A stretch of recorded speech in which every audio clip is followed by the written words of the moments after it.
É isso aí, rapaziada. Estamos de volta na programação. Muito boa tarde, eu sou Lígia Zottini, diretamente aqui da Rádio Geek em São Paulo, uma São Paulo chuvosa hoje à tarde. E basicamente nós entramos com o Tecnomagia na sua 18ª edição. É o programa que, como a gente gosta de relembrar sempre, combate o efeito Black Mirror. Que é o lance de não acreditar que tudo vai ser o melhor da tecnologia com o pior do humano. A gente gosta de trazer aqui os recortes do melhor do humano usando essa tecnologia. E hoje a gente está aqui com o Fernando. Prazer, viu, Lígia, de estar junto com vocês aqui nessa cidade bacana que lembra a minha Belo Horizonte, chuvosa. Só não lembra um pouco do trânsito, mas a gente supera isso. Exatamente. Né? Você já veio de manhã, já vai estar aqui, fez um monte de coisa, está voltando para BH. Exatamente, e conhecer essa casa maravilhosa, a casa geek aqui de vocês. Maravilhoso. Prazeraço te ver de novo. Diretamente do TED para cá, e a gente vai conversar um pouquinho sobre isso. Eu acho que a conversa hoje é de verdade com o Fernando aqui Parreira. Ele é um executivo de tecnologia, uma pessoa de inovação, é um esportista. Eu gosto principalmente da parte que você fala que você é um influenciador de vidas saudáveis, Fê. Como é isso? Na verdade, eu acredito muito em energia. Eu acho que tanto eu quanto você, a gente não se encontrou no TED por acaso. Não. Né? E um pouquinho antes a gente estava falando sobre isso, e eu acho que pra gente poder levantar todo dia de manhã e se propor até felicidade própria e distribuir essa felicidade para as pessoas, a gente precisa de ter, no mínimo, essa carcaça aqui bem alimentada, bem cuidada. Então eu sou, de fato, eu posso falar com um evangelizador aí por onde eu passo, de tentar ser o mais disciplinado possível e utilizar isso daí no meu dia a dia. Maravilhoso. Bom, o nome, né, do nosso programa aqui hoje, ele tem a ver com os futuros serão mais ser do que ter.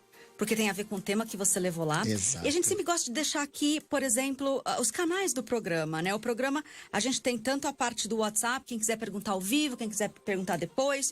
Mas, na verdade, o número famoso é o 11973136617. A gente tem o programa reprisado tanto nas plataformas do Voicers quanto aqui da Rádio Geek, YouTube, Facebook, Instagram. Temos isso em podcast depois, Deezer, Spotify. Tá por todos os lados a informação. Vamos difundir essa informação. Então, basicamente, Fê, vamos começar. Para não ir direto no ser ao invés do ter, a gente tem que saber quem você é de fato, não o que você tem, tá? Legal demais. Na verdade, é tão difícil a gente responder quem que a gente é, né? Quando a gente faz esse exercício, parece ser uma dinâmica fácil, mas chega em um lugar onde tem pessoas, pode ser dentro de uma família mesmo, poucos membros, e fala, olha, você não pode falar nada do que você tem. E ter significa também formação, enfim, emprego. Você não pode falar nada, você tem que falar quem você é. Geralmente vai dar aquela tela azul, deixa ali alguns segundos ali para a pessoa falar, cara, mas quem eu sou mesmo? Então é um exercício muito bacana, mas praticamente eu sou um cara aí que tô chegando nos meus 40 anos, não tenho problema nenhum de falar disso.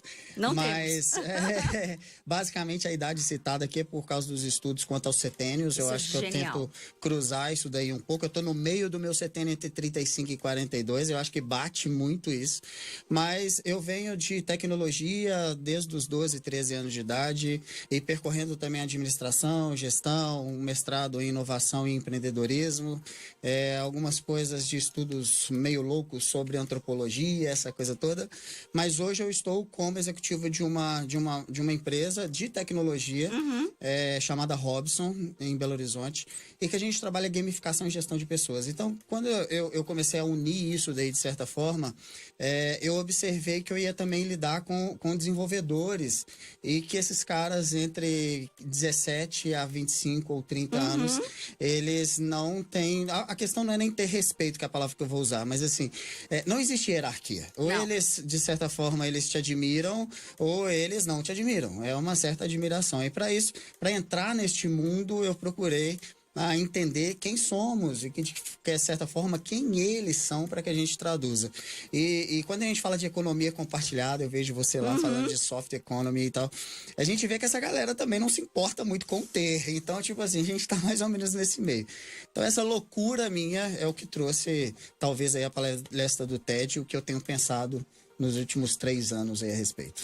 Maravilhoso. Então eu vou entrar exatamente nesse tema, né? A gente acabou de fazer um TED Talks no começo desse mês. Isso aí. Foi maravilhoso, acho que foi um line-up com muitos presentes, né? Sim. Não é à toa que estávamos lá e que estávamos todos ali. Acho que a gente tem uma conexão bonita. Rindo, chorando, emocionando. Né? Totalmente. E aí você fala muito, a sua palestra chamou Ser. E tem uma parte, depois você acabou soltando um artigo esses dias, comentando um pouco a experiência, e teve uma parte que me chamou muito a atenção, porque eu acho que faz parte da audiência desse programa e ajuda a gente a percorrer alguns mapas de migração. O destaque que eu coloco aqui você diz assim: o trabalho bem remunerado é mais valorizado que o trabalho que traz satisfação. Afinal, a sociedade nos ensina que o trabalho deve proporcionar ao indivíduo meios de ter, e não para se tornar o que na verdade se é. Exatamente. Eu acho que isso é uma incógnita. Às vezes difícil da gente responder, mas a gente precisa de procurar cada vez mais. Porque eu vejo que quando a gente cruza digital, mundo digital, é muito fácil a gente ver o ter. E pouco a gente saber quem é, de certa forma. Principalmente quando a gente fala de redes sociais, enfim, é um mundo focado em frases bonitas, em vídeos motivacionais maravilhosos, de pessoas que estão na foto, mas não são aquelas pessoas. Sim. Na verdade, é a pessoa no estado do ter, né? Eu gostaria de ter um carro, eu gostaria de ter uma viagem. E que muitas vezes essas pessoas, elas passam por esse fato de ter, mas de não aproveitar. Tá. Então eu acho que é uma crença minha que a nossa sociedade, ela nos molda desde a época talvez aí dos meus pais, dos avós, no intuito de ter, você precisa de ter casa, você precisa de ter casamento, você precisa de ter um carro. E acho que as redes sociais trouxe agora uma certa concorrência negativa em quem tem mais. Tá. Antes isso ficava um pouco mais oculto, assim, mas acho que hoje, em poucos segundos, o dedinho rolando ali, a gente tem essa sensação, poxa, como é que esse cara tem a condição de viajar, ou como essa mulher tem a condição de fazer muita coisa. Então eu acho que a gente está sendo moldado por isso. Tá numa hora da gente tentar resgatar. E talvez o fato de ter, não é que eu tô falando, poxa, o Fernando, cara, quem estiver escutando, falar, o Fernando não tem nada. Não é isso, mas é tentar aproveitar cada momento. O fato de ter tem que cruzar com o ser. Tá. Poxa, eu vou fazer uma viagem e é um sonho, talvez eu veja uma foto da Lígia lá em Miami, que eu não conheço ainda, que legal. Cara, mas eu tô aqui no Rio de Janeiro, curte a viagem do Rio de Janeiro, sabe?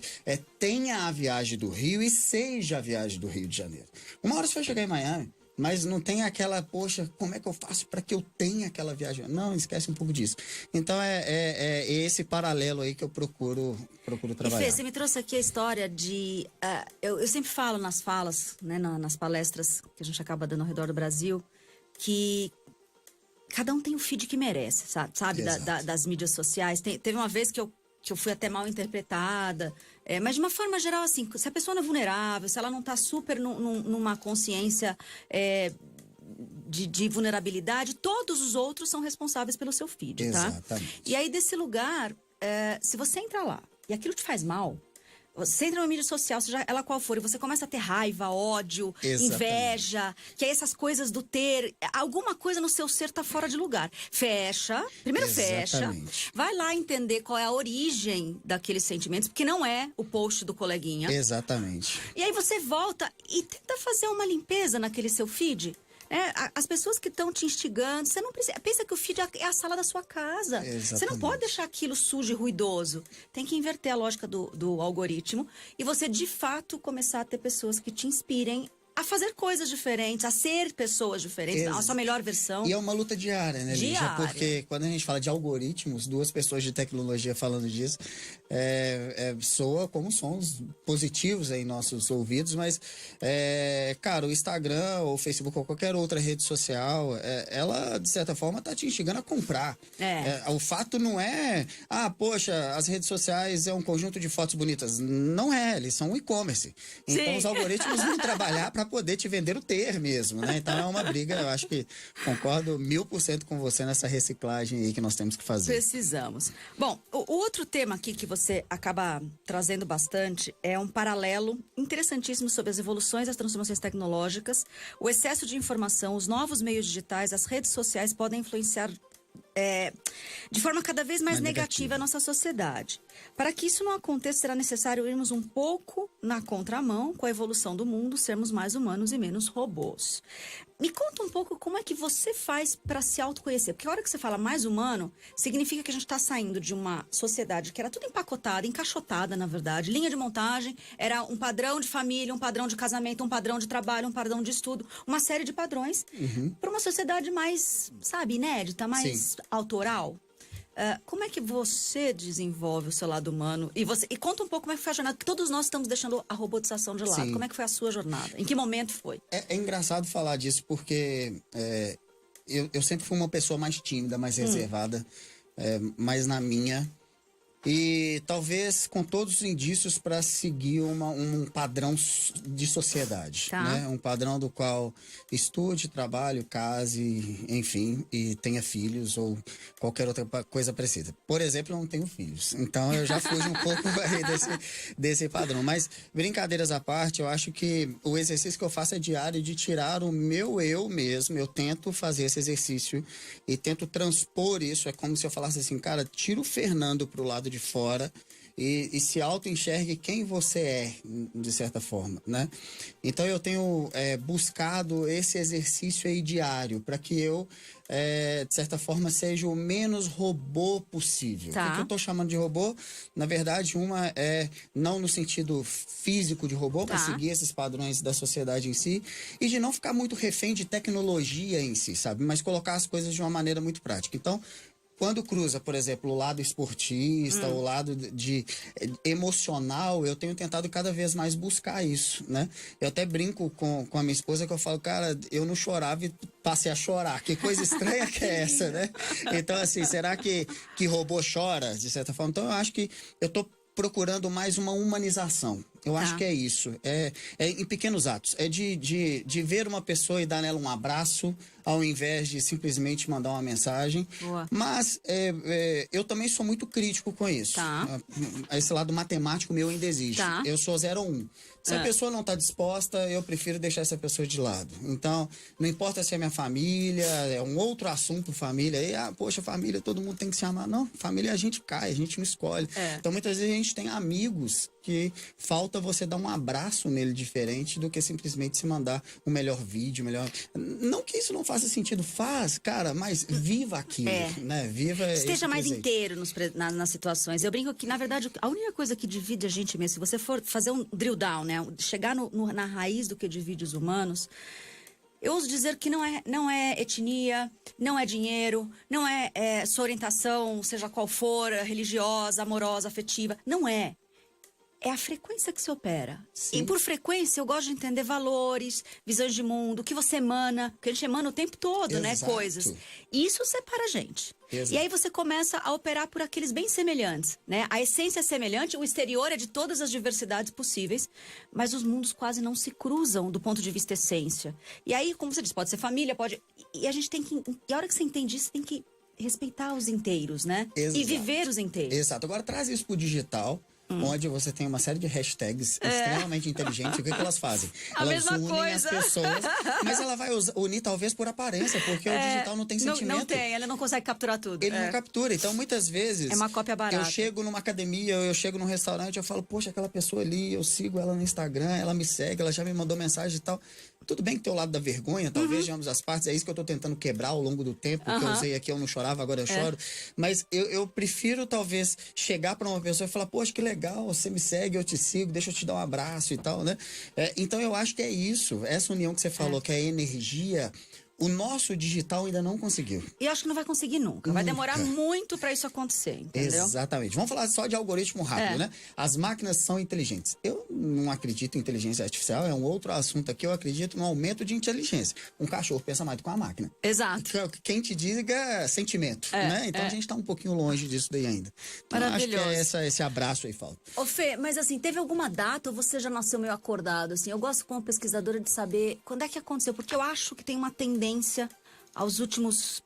Eu brinco que os maias estavam certos porque eles falaram de 2012. Mas eles também não sabiam que era 2012 que a galera ia virar mobile, tá? Sim. Então eu brinco que os maias, eles fizeram aí a previsão de que o mundo iria acabar tal qual a gente conhecia e um novo sistema de coisas iria nascer. Esse sistema de coisas veio capitaneado por celulares inteligentes, tá? Perfeito. Porque a hora que a gente veio em 2012, todo mundo conseguiu de alguma forma, nessa virada 13, 14, 15, celulares inteligentes, pacote de dados, a gente transmite pensamento em 3 cliques, andando, né? Exatamente, pro bem ou pro mal. A gente emite, né? Exato, exatamente. E eu acho que desse lugar é onde começou a ter uma expansão de humanos, porque a gente começou a ficar conectado 24 horas por dia, né?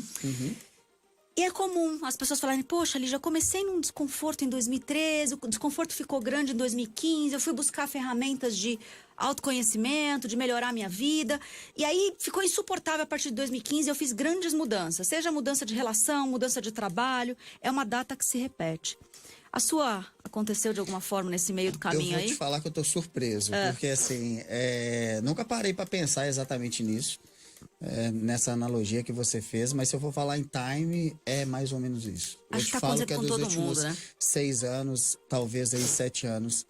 E fazendo um pensamento rápido, talvez por causa dessa facilidade de nos ter e de ter o outro de uma maneira muito na mão. Eu acho que, de certa forma, a gente aumentou aqueles canais, né? De 1 para 8 e tal. Existiam todos aqueles cálculos que falava de canal de comunicação. Hoje eles são cada vez maiores. Então, eu vejo que sim. Talvez eu acho que buscando esse momento da tecnologia e não só isso, talvez também o tema dos setênios. Vamos entrar já nele? Isso daí também. Porque já é o nosso tema aí. final aqui da última parte do programa. Eu acho que a maioria das pessoas nunca nem ouviu falar. Para mim, eu tenho uma grande amiga que já veio aqui falar, que é a Helene. Ela é a minha referência de Rudolf Steiner, dessa filosofia toda. Tanto que teve uma influência muito grande da gente mudar as crianças, né? Os meus sobrinhos, todos para escolas Waldorf. E tentar trabalhar desde o comecinho ali, eles muito mais a humanidade deles do que só a programação cognitiva e intelectual deles. Exatamente. E tá fazendo aula X, aula Y, aula Z, né? Foi o primeiro ano e fez curas gigantescas nas crianças, tá? Uma de 14, um de 6 e o bebezinho que vai entrar daqui a pouco. A gente viu a diferença, tá? Mas a maioria das pessoas não conhece. Então conta um pouco, como é que você chega até eles e o que você sabe disso? Eu posso falar que eu sou um mero aprendiz disso. Não sou um profissional da área, mas sou extremamente curioso, porque a psicologia nos explica, né? Eu acho que antes da gente explicar as pessoas, a gente tem que saber quem somos, de certa forma. Então, essa teoria do Steiner, para mim, eu ali, mais ou menos uns 5 anos atrás, mais ou menos isso, eu tava aí com uns 33, mais ou menos, e eu vivi alguns conflitos mesmo de estilo de roupa, estilo de as pessoas que eu convivia, enfim, as escolhas que eu estava fazendo. Aquele carro do qual eu já tinha comprado lá com uns 25 anos e gostava de trocar de carro todo ano, não fazia mais diferença para mim. Carro sujo ou lavado toda semana. Então parece ser uma besteira, mas isso começou a mexer comigo. Eu falei, cara, tem que ter alguma coisa que explique isso de certa forma, né? E a partir do momento em que eu conheci esses setênios, eu fiz uma analogia aqui, uma brincadeira falando que eu não tenho filhos, mas eu tenho crianças próximas, um delas é o Enzo, que eu citei lá no dia da palestra, que é um carinha que eu conheci com 2 anos de idade, que de certa forma me ensinou a querer buscar o que era um setênio, sabe? Então, eu acho que a mesma história que você acaba de me contar sobre as crianças e tal e tudo, eu ficava, cara, como que a gente vai cruzar o fato desses meninos nascerem em tablets, nascerem nesse mundo digital, com um pouco dessa loucura do que eu estou vivendo, de querer mais emoções ao invés de razões. E quando eu fiz lá meus 35 anos, eu escrevi um artigo disso, porque eu já tinha talvez uns 2 anos de estudo, mas de uma maneira mais simplista, até porque eu não sou um estudioso. O que eu falo para todo mundo leia a respeito dos setênios para poder explicar quem nós somos, quem sou eu, quem que é o Fernando, por que o Fernando passou a ter mais emoção. Por que antes ele era mais razão? Por que antes ele dava uma importância para lavar o carro e hoje ele não dá mais? essas coisas são explicadas através dos setênios. Que, na verdade, são os blocos de 7 anos, né? Do 0 ao 7, do 7 aos 14, dos 14 Existem ao 21. algumas teorias que dizem que existem blocos maiores de 0 a 21 anos, eles tratam assim, mas o que eu venho estudando são os cada 7 anos. Então, de 7 anos, de 0 a 7 anos é a criança ali que está ali no ninho, enfim, que você tem que fazer uma analogia com ela a brincar, a correr, porque ela está começando a entender o estado corpóreo dela, tanto que a cabecinha pesa mais do que o corpo, ele começa a entender o que é e tudo. E muitas vezes nós pegamos imagens de internet com crianças utilizando tablet. É um caminho sem volta também, porque a maioria dos pais, eu vejo nos restaurantes, o menino começa a chorar, o que ele faz? Ele pega o tablet e aí tem lá um videozinho, ele começa a observar aquilo, é a hora do silêncio dos pais. Mas como que a gente vai evoluir isso nas crianças? Já que os setênios falam o seguinte: moçada, de 0 a 7 anos é o ano da descoberta dessa galerinha aí. Eles têm que correr, eles têm que brincar, eles têm que cair, eles têm que machucar. Como que você faz isso utilizando só tecnologia? Não pode ser o excesso, né? Exatamente. Porque muitas vezes a gente delega como a gente delegava, botava as crianças na rua ou botava elas na frente da televisão. O problema continua semelhante e a tecnologia continua sendo a fuga de algo que você não quer encarar, hoje, que é isso dá qualidade para essa história toda. Exatamente, hoje cada vez mais, porque na minha época não tinha computador. Então, o meu impeditivo era televisão ou videogame. A mãe virava e falava: você não vai assistir televisão, acabou. Você tinha que procurar fazer alguma coisa, né? Nem que seja mexer nas gavetas da casa, você estava se autodesenvolvendo, você estava fazendo... Hoje não, hoje ele tem Smart TV, hoje ele tem videogame, hoje ele tem o celular, e ele tem um celular que não é dele, que as pessoas emprestam. Então a mãe corta, mas o amiguinho empresta, a tia empresta. Vou deixar o meu filho na sua casa porque eu vou dar uma volta, né? Deixa lá com a tia. A tia entrega o celular. Fernando, isso é errado? Não estou dizendo que é errado, mas como, aí é um questionamento que eu faço, por isso que eu estudo isso hoje, como que de fato a gente vai conseguir encaixar esses mundos? E essas escolas trazem isso? Né?